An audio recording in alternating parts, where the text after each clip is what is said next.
let's stitch zigzag chain stitch. I've threaded my needle with a length of pearl number 8 thread, which is the same thickness as 3 strands of standard floss, tied a knot in the end and trimmed off the excess.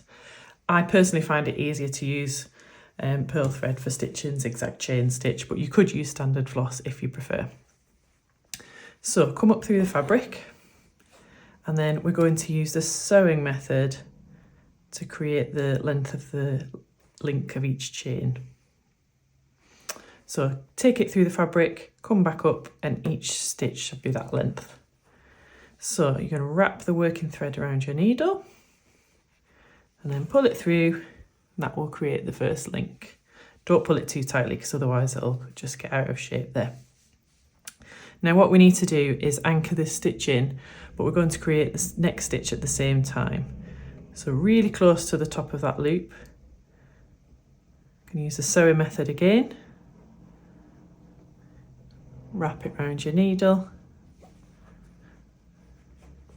and then gently pull through.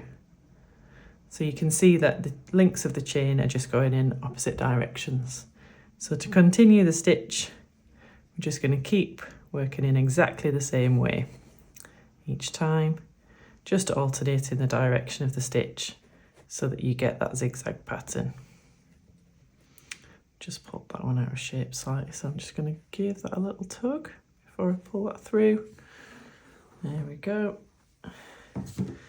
Oops.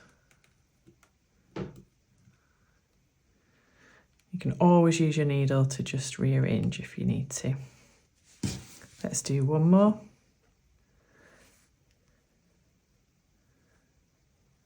There we go. Oops, got my working thread the wrong side.